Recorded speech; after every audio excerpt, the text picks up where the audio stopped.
Hello बच्चों, तो कैसे हैं आप। आज हम क्लास 10th में केमिस्ट्री का एक नया टॉपिक शुरू करेंगे।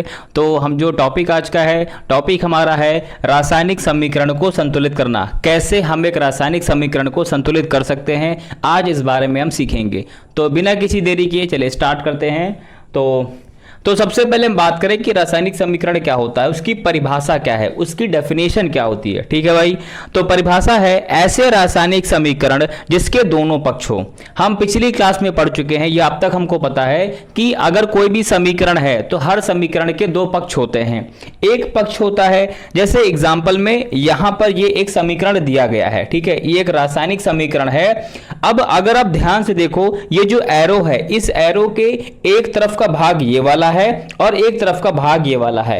इस पक्ष को हम कहते हैं दायां पक्ष, बायां पक्ष। ठीक है, तो ये बात हमने प्रूफ कर दी कि यहां पर इस समीकरण के दो भाग हैं।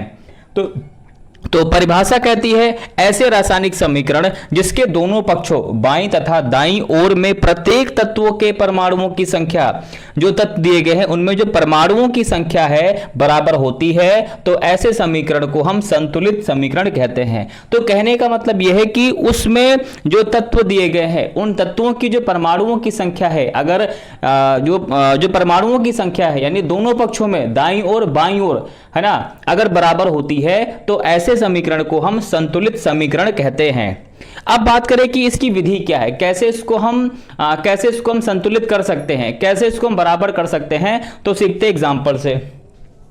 यहां पर हमने example number 1 Fe plus H2O Fe3O4 plus H2, ये हमने एग्जांपल लिया है। तो सबसे जो आसान विधि है इसको हम आज हल करेंगे, तालिका एक टेबल बनाकर। इसकी वैसे और भी कई विधि हैं, हम आगे आपको बताएंगे। तो आज हम जिस विधि से इसको हल करेंगे वो है टेबल के थ्रू, है ना, एक तालिका बनाकर। तो सबसे पहले हम क्या करेंगे, एक टेबल बनाएंगे, उसमें हम लिखेंगे एक तरफ तत्व, एक अभिकारक, एक उत्पाद। क्योंकि हमको पता है कि किसी भी समीकरण में भाई ये चीजें होती हैं। ठीक है, इस साइड में क्या होते हैं, अभिकारक होते हैं, और ये क्या होते हैं, उत्पाद। उत्पाद क्या होता है कि अभिकारक के मिलने से जो नई चीज बनी है, जो नया उत्पाद बना है ना, जो नया प्रोडक्ट बना है, उसी को हम क्या बोलते हैं, उत्पाद। तो इस समीकरण में तत्व कौन कौन से हैं भाई, Fe है, हमने Fe लिखा, H है, H लिखा, O है, O है, बाकी इधर भी वही है ना। तो यहां पर कुछ नया तो है नहीं। तो ये हमारे पास तीन तत्व हैं। अब इनको हम बैलेंस करते हैं या संतुलित करते हैं। देखो, बाएं पक्ष में हमारे पास Fe1 है, तो यहां पर हम Fe हमने 1 लिख दिया, यानी 1 लिखा। ठीक है, अब दाहिने पक्ष में आ जाओ। देखो, इसको हम जब हल करेंगे तो एक तरफ हल करेंगे बायां पक्ष, जैसे ये करेंगे फिर दाएं में आओगे, फिर बायां, फिर दायां। ठीक है, बारी बारी से। तो अभिकारक यानी जो बाएं पक्ष में हमारे पास Fe1 है, और अब इधर आ जाओ दाएं पक्ष। दाएं पक्ष क्या होता है, उत्पाद साइड। तो यहां पर Fe कितने हैं, यहां पर Fe हमारे पास 3 है। ठीक है, सबको पहले हम लिख लेंगे, उसके बाद संतुलित करेंगे, यानी उसके बाद उनको बैलेंस करेंगे। H हमारे पास बाएं पक्ष में यानी अभिकारक में 2 हैं, और यहां पर H कितने हैं, यहां पर हमारे पास 2 हैं। अब O आ जाओ, O इधर 1 है, और यहां पर O कितने हैं, 4 हैं। ठीक है, अब इस टेबल को आप देखकर कह सकते हैं कि इसमें क्या बैलेंस है, क्या बैलेंस नहीं है। ठीक है, तो इसको हल करते हैं।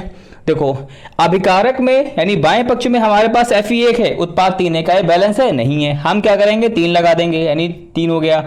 तो अब क्या हो गया, Fe यहां पर 3 हो गया, यहां पर भी 3 हो गया। इसको हल करेंगे। ठीक है, तो हम अगर यहां पर 3 लगाते हैं तो 3 Fe ये हो गए, और यहां पर भी हो गया। इसका मतलब Fe बराबर हो गया। ठीक है, अब H पर आ जाओ। H2 इधर है बाएं पक्ष में यानी अभिकारक साइड में, H2 हमारे पास यहां है, 2 यहां है, ये बराबर है, बराबर है भाई। O पर आ जाओ। O इधर 1 है, इधर 4 है, बैलेंस है, नहीं बैलेंस है। हम क्या करेंगे, यहां 4 लगा देंगे। ठीक है, हम क्या करेंगे, यहां पर हमने 4 लगा दिया। अब हमने 4 लगाया है अभिकारक साइड में, तो अभिकारक क्या है, जो बायां पक्ष ये वाला है, ये अभिकारक है। तो यहां क्या करेंगे, यहां पर हम 4 लगा देंगे। बैलेंस हो गया बैलेंस। लेकिन हमारा जो O है, O तो बैलेंस हो गया है, लेकिन ऐसा करने से जो हमारा हाइड्रोजन है, चूंकि पहले संतुलित था, पहले बैलेंस था, जब यहां पर 2-2 हो गया था, लेकिन जब हमने यहां पर 4 लगा दिया तो क्या हो गया, O तो हमारा बैलेंस हो गया लेकिन H बिगड़ गया। अब हम क्या करेंगे, अब देखो भाई, चूंकि पहले H 2 था लेकिन जब यहां पर 4 लग गया तो 4 2 है ना, 4 दूनी 8, यहां पर H इधर अब 8 हो गए हैं और यहां पर क्या है, यहां पर केवल 2 है, यानी बाएं पक्ष में हमारे पास H 8 है और यहां पर 2 है। क्या संतुलित है? नहीं है। हम क्या करेंगे, इस H के आगे यहां पर हम 4 लगा देंगे। ठीक है, लगा दिया, बैलेंस हो गया, बिल्कुल हो गया। ठीक है, अब हम क्या करेंगे, चूंकि हमने 4 इधर भी लगाया है तो 4 यहां पर भी हो गया, 4 यहां पर भी हो गया। फिर से देखो भाई, Fe3 हमारे पास बाएं पक्ष में यानी अभिकारक में है, दाएं में भी Fe3 बराबर है। H 4 दूनी 8, H 8 यहां पर है और 8 यहां पर है। ठीक है, 8 8 बैलेंस हो गए। O हमारे पास कितना है, O हमारे पास अभिकारक में 4O है और इधर भी हमारे पास 4O है। इसका मतलब क्या हो गया, इस इक्वेशन को हमने संतुलित कर लिया है। ठीक है, इसके बाद एक एग्जांपल और देखते हैं, H2 प्लस O2, H2O, वही बात है, दो पक्ष हैं, बायां पक्ष है, दायां पक्ष है। ठीक है, अब यहां पर देखो, बाएं पक्ष में H 2 है, यहां पर भी 2 है, बैलेंस है, संतुलित है। O हमारे पास 2 बाएं पक्ष में है और यहां पर 1 है, बैलेंस है? नहीं बैलेंस है। अब हम क्या करेंगे, इसके आगे जो हम 2 लगाएंगे वो हम 2 यहां नहीं लगाएंगे, हम उस 2 को यहां पर लिखेंगे।